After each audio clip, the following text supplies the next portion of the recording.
I wanted to give a quick PSA and just wish every single one of you a Merry Christmas, a Happy New Year's, Happy Hanukkah, Kwanzaa, whatever holiday you celebrate. I just wanted to wish you guys a happy holidays. You know, I'm sitting here in front of my very real, not green screened fireplace.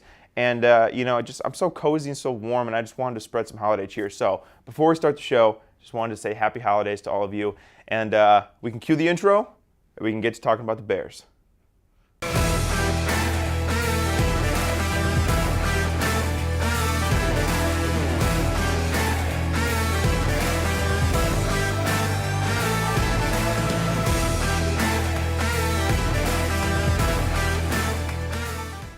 What is going on, everybody? Sorry if I seem out of breath. I just ran over from my log cabin with my fireplace. So back in the studio today in my pajamas because it is Christmas and we are in the Christmas spirit. I got the Santa hat. Thank you, Nita, by the way. And we're here to talk about the Bears. And listen, I woke up today and I had a thought. I was like, Christmas Eve is tomorrow. Which, by the way, I don't know if it's you guys, but it doesn't feel like we're close to Christmas. But Christmas Eve is tomorrow. Christmas is the day after, hence the name. And I feel like I'm in a good mood. The Bears got their butts whipped at home by a division rival. So naturally you would think, I'm going to be pessimistic. I'm going to be in a bad mood. I'm going to have a lot of negative things to say. And, if there's one thing that this 9-game losing streak that the Bears have been on have taught me, is that we need to find the positives in the little things, right? We need to learn to appreciate all the small victories for the Bears. And that's what I'm going to try to do today. I'm going to try to spread some holiday joy. I'm going to try to spread some optimism. So we're going to be doing that throughout this whole episode. None of this negative Nancy stuff, all right? We're going to be optimistic. So to start, Bears lose, obviously, 34-17 to the Detroit Lions at home. Caleb Williams, though, speaking of a positive, was 26 of 40, 334 yards, 2 touchdowns, no picks. Also led the Bears in rushing with 34 yards. Something interesting about Caleb Williams is that he has now thrown 326 consecutive passes without an interception. Now, if that sounds like a lot, it's because it is. The all-time record for such accomplishment is 402 passes thrown by Aaron Rodgers without throwing an interception. So, one silver lining. Hey, Caleb Williams might break one of Aaron Rodgers' passing records if he throws, about 80 more passes without being intercepted. And Caleb, honestly, this isn't, I think, just kind of a bogus stat. He has done a much better job of taking care of the football as of late, right? Other than the plays where his left tackle just gets completely decimated, he's really been, holding on to the ball. He's not been giving it away. He's not been throwing interceptions like I've mentioned. His last interception was in London on October the 13th, which is ironically the last game that the Bears won. So, it's been a couple months since we've seen a Bears win, but I think Caleb has been a real bright spot, not only in the game yesterday, but for the whole season for the Bears. Obviously the Bears are really bad right now. There's no other way to put it. They're really bad, but you have to find the little things to be optimistic for the future. Caleb is one of them. I've been singing his praises since the Bears took him number 1 overall back in April. I'm going to continue to do so. And as we transition kind of into our off-season mode, into our who's going to be our new coach, who are we going to take in the draft mode, I think the one constant that's going to remain for the Bears from this season is Caleb Williams, who I think has been really, really good. Obviously, he's had his bad games and he's had his learning curve and he's made rookie mistakes. But overall, this is the guy that I thought the Bears were taking when they drafted him in April. Like, he has shown me a lot of ability to be an elite quarterback. I think when you look at the dysfunction of the offensive line and the dysfunction of the coaching staff, obviously it makes it harder to be a franchise quarterback, and we all know this. Like, situation really does matter for 99% of quarterbacks. Most players aren't, Andrew Luck or Peyton Manning, right? They can't just go into any situation and make it better. Caleb Williams has proved that he is a talented player, and I think if the Bears make some better moves around him, we will legitimately have the first franchise quarterback in our history. Okay. Additionally, I wanted to talk about not only Caleb Williams, but Rome Odunze. I thought after the early fumble, he really bounced back. 4 receptions, 77 yards. I loved the connection that they made on that 4th down later in the game. Again, the game was really kind of out of hand. And as soon as you blinked, it was kind of over. But I thought in those big money downs where the Bears, wanted to have it, wanted to get it, I was encouraged to see them making plays together because, again, Rome Odunze is going to be one of those staples that's going to carry over into 2025 and 2026 and hopefully beyond that. So to see him making plays is encouraging. But as optimistic as I want to be, I do need to point out some of the negatives, unfortunately. I'm not going to dwell on them. I got to point them out. Bears running the ball, I mean, they could forget about it. This is a Lions defense who is battered and bruised, and honestly, I don't even know how they have a functioning defense at this point. They have over 13 players on the injured reserve just on the defensive side of the ball, right? Their best players, Aleem McNeil, Aiden Hutchinson, are both out for what looks like the year. Maybe Aiden Hutchinson comes back, but he wasn't back yesterday. So they couldn't run the ball on this very depleted Detroit defense. DeAndre Swift averaged a crisp 2.2 yards per carry, and his longest rush was 7 yards.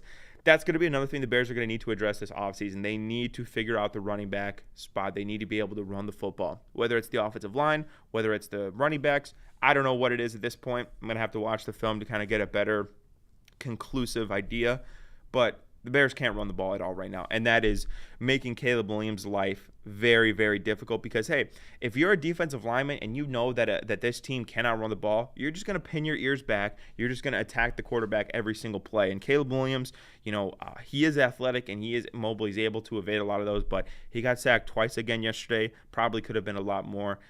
You combine that with the poor play of the offensive line and the Braxton Jones injury, which obviously we're hoping for a speedy recovery for him, and you get, constant pressure and you get a recipe for disaster. And again, I want to credit Caleb Williams because in that situation, a lot of quarterbacks would kind of just flail the ball up and throw a 50-50 ball to somebody and try to make a play and throw a bad ball and get intercepted. He hasn't done that. You know what I'm saying? I think we've seen some real signs of growth from him because that was something he was doing earlier in the year against like the Houston Texans, for example. Yeah, he kind of just threw it up, tried to give his guy, and I'm not opposed to giving your guy a chance, but there's a time and a place for it, and he attacked some windows that really weren't there earlier in that Texans game.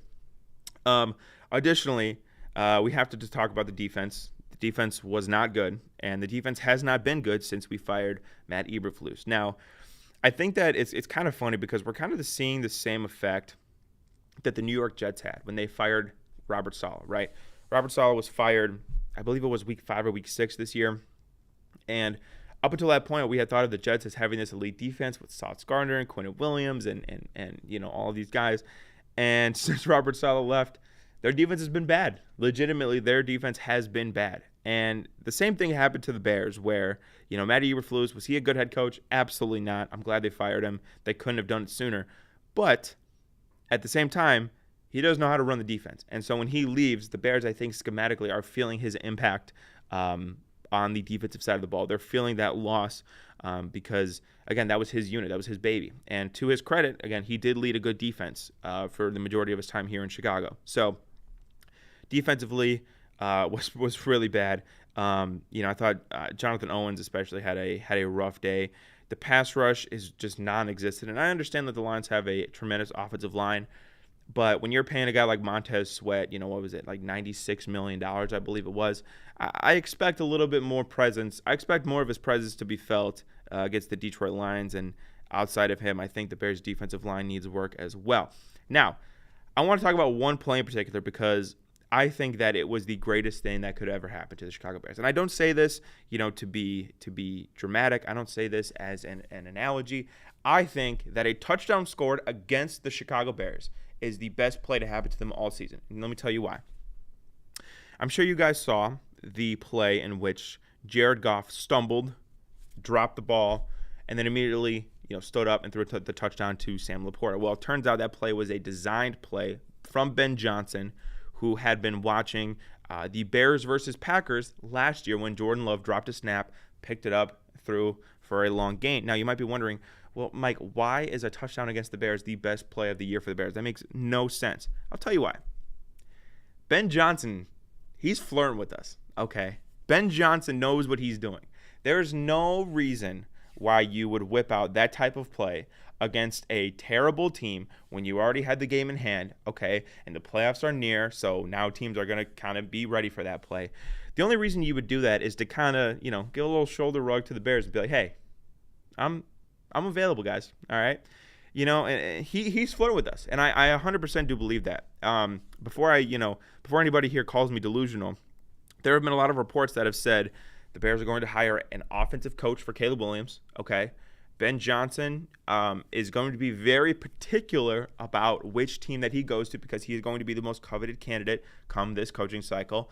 And that, he is intrigued by the Bears. That's been reported. That's been documented. Peter Schrager said it himself. Part of that reason is because of Caleb Williams, right? So to do that play against the Bears in that spot, to me, it's like, when you were in high school or in middle school and a girl asked you to play iMessage games. Man, she don't want to play ping pong or 8-ball. That's not the goal, all right? You got to play the game, ladies and gentlemen, okay? And my flirting days are long behind me. I've been out of the game for a few years now, but I remember those days, okay? You don't really care about that singular thing. He didn't really care that the Lions scored a touchdown that spot. He couldn't care less. He's playing the long game in this instance. And again, if you're Ben Johnson, that's kind of a, hey guys, I'm right here. Come get me. And so the NFL rules stipulate that you cannot interview a coach, an active coach, until the regular season is over. So in a couple of weeks, I'm sure that he'll be getting a phone call from Kevin Warren, the McCaskies, and everybody else to come be the head coach of the Chicago Bears. It makes so much sense. He clearly wants it. He could pair up with Caleb Williams. If you're the Bears and you, again, just invest into Caleb Williams, I don't understand why there is this anti-Ben Johnson agenda that people have been throwing out there, and they want Mike Vrabel and they want Marcus Freeman. I don't get it. Okay? Ben Johnson, to me, is the perfect candidate for the Chicago Bears. Perfect.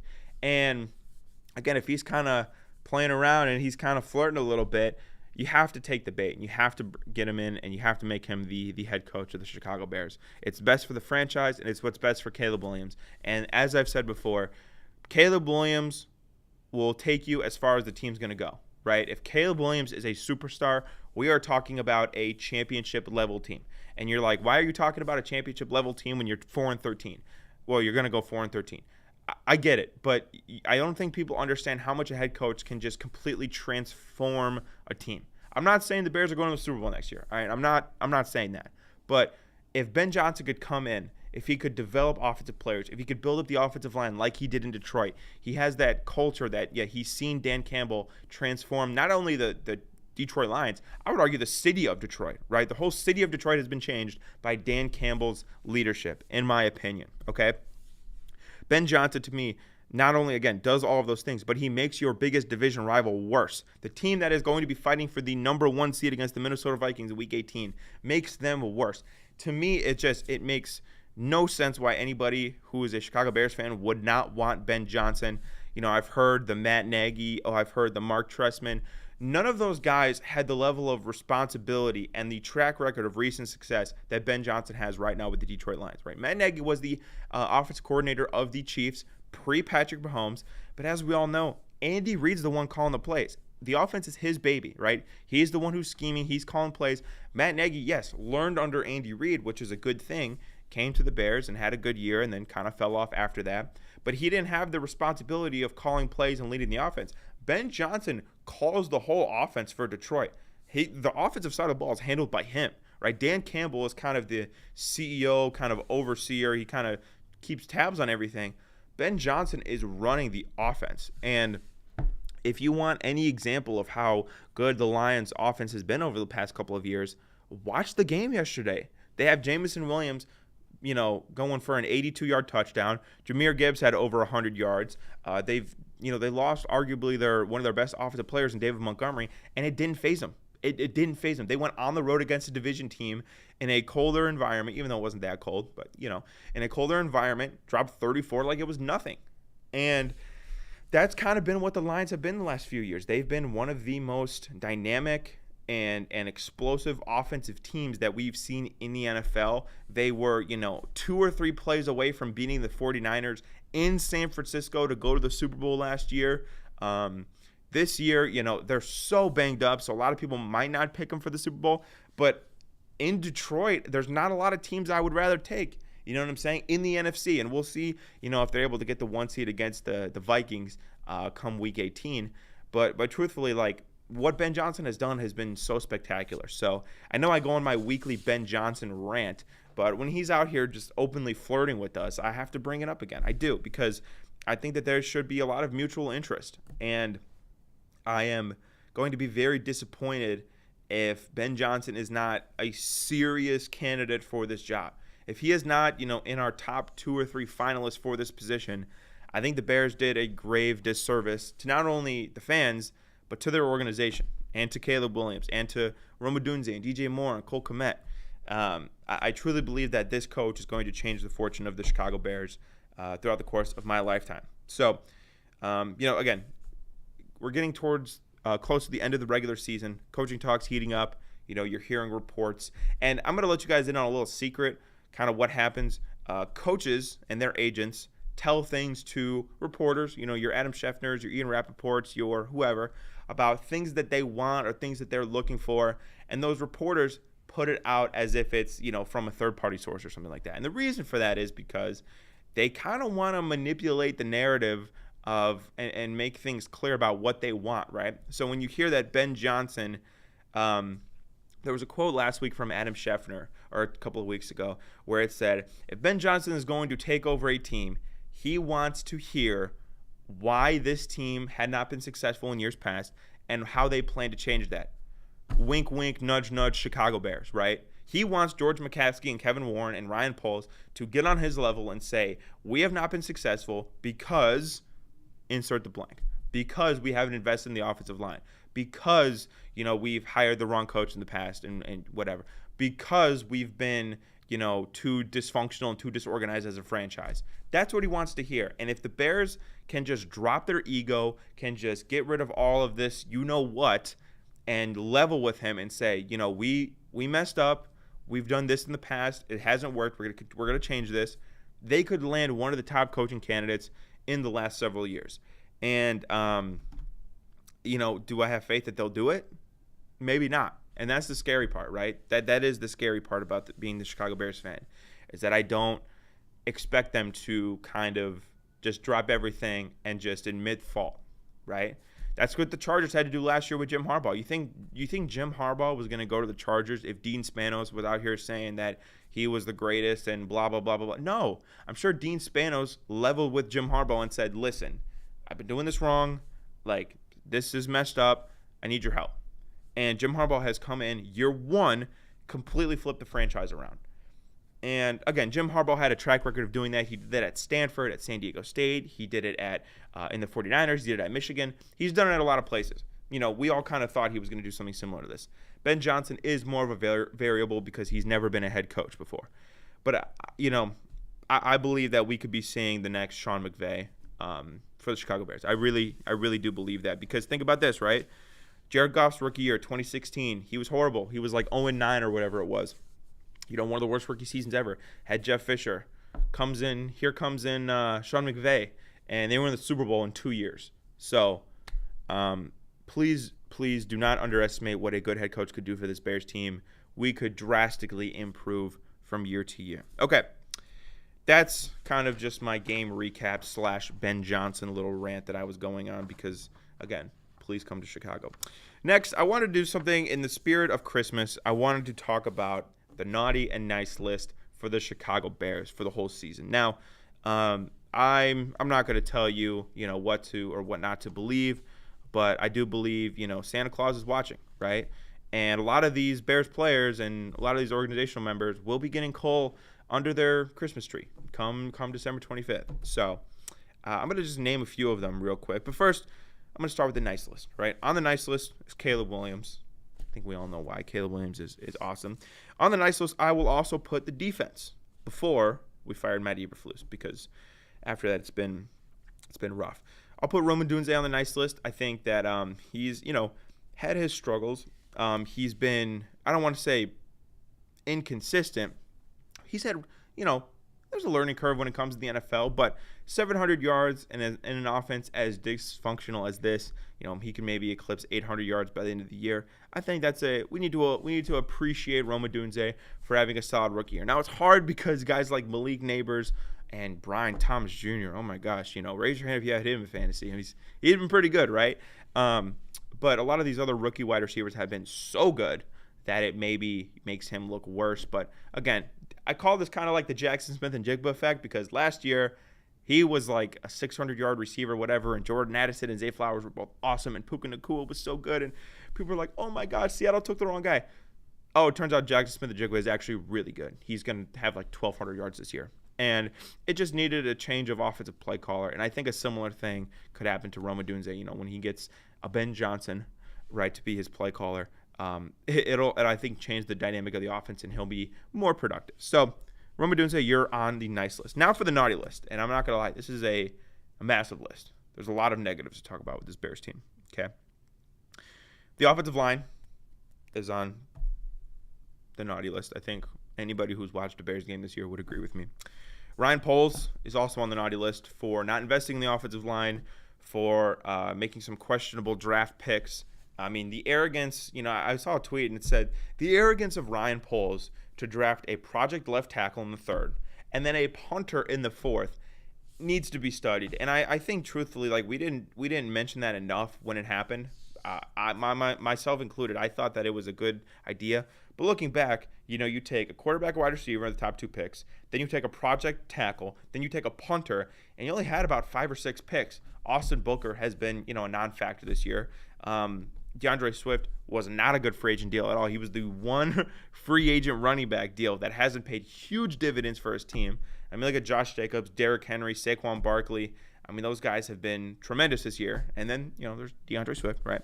So Ryan Poles also on the naughty list. Matt Eberflus, he already got his coal. He got his coal shipped to him when he was flying out of O'Hare, out of Chicago, or he took the CTA bus out, whatever form of transportation. They express shipped that to him.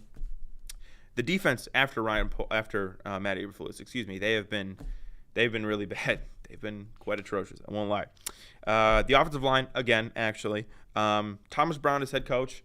Again, I feel bad for him because he's been promoted so many times and he's been, just climbing up the ladder at such an accelerated pace. I just don't think he was ready to be a head coach. And, we're kind of seeing this with the Bears just getting blown out in every single game that he coaches. He wasn't ready. And, again, I feel for him. I feel bad for him. But at the same time, you know what I mean? The McCaskies, please sell the team. Like, I don't know what to tell you. It's kind of been the same cycle for Bears fans ever since the 80s.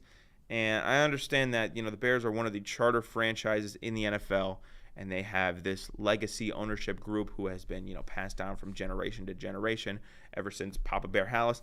I get all that, and that's great, and I love it. But I think that this ownership group is actively hindering what the Chicago Bears will do for the future.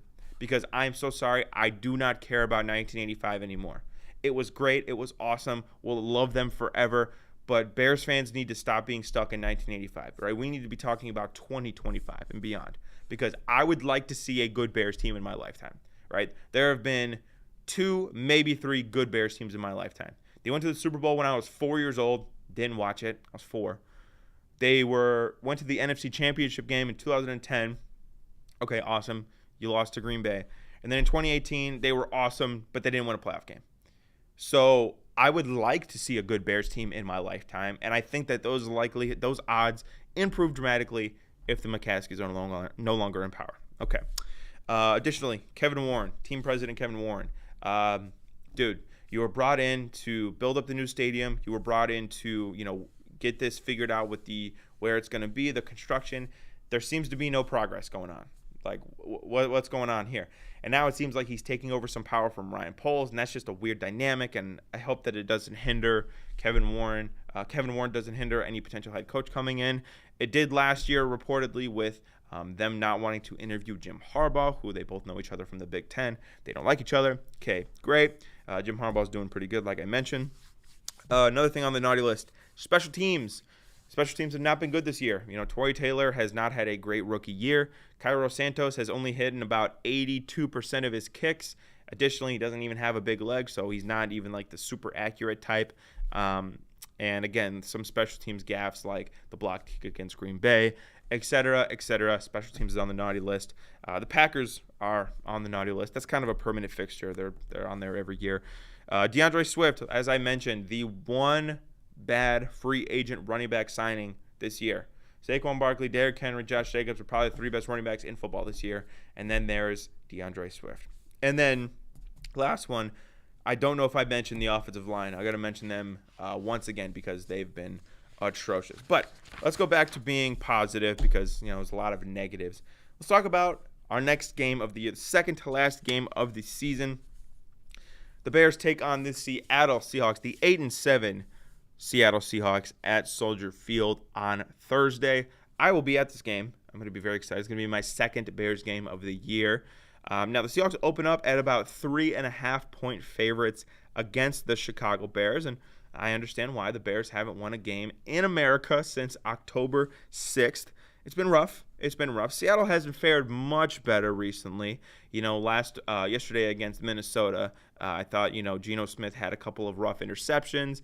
The offensive line play wasn't great. They still don't have a consistent running game, and their defense got torched by Justin Jefferson. Now, I'm going to let you guys in on a little secret, okay?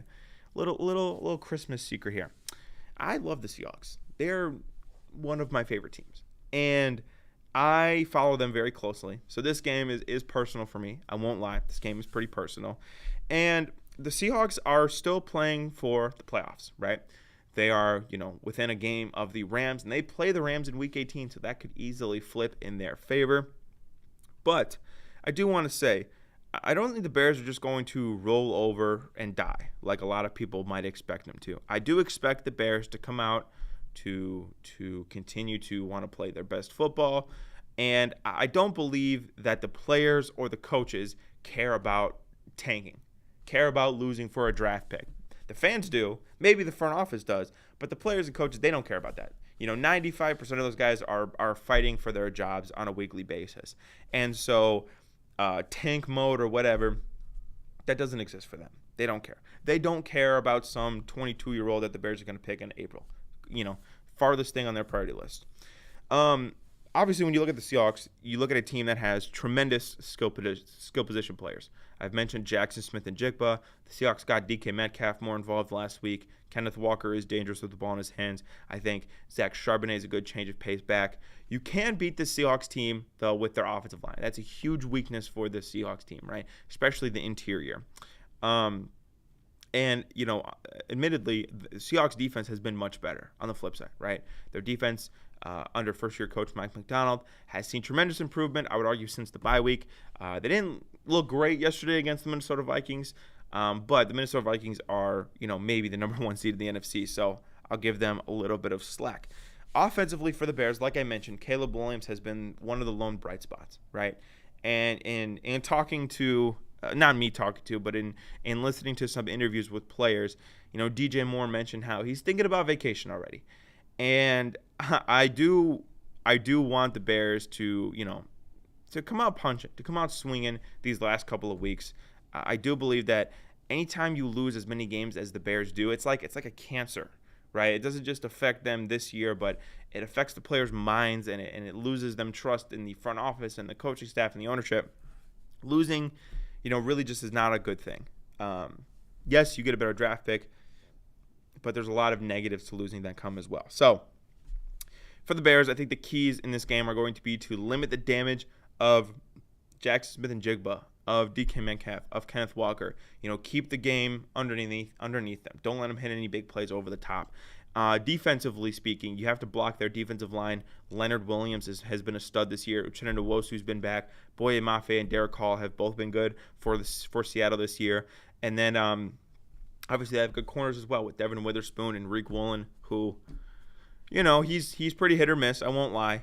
He's kind of like a souped-up version of like Tyreek Stevenson, where some plays it's like, wow, this guy's an all-pro caliber player. And then there's other plays where he's letting Justin Jefferson run by him for a touchdown. It's pretty sad. So for the Bears, again, 3.5-point home underdogs against the Seahawks day after Christmas on Thursday. I will be there. I'll probably get a little, behind the scenes, a little view for you guys next week on Friday, or actually this week on Friday, because we have 2 episodes this week.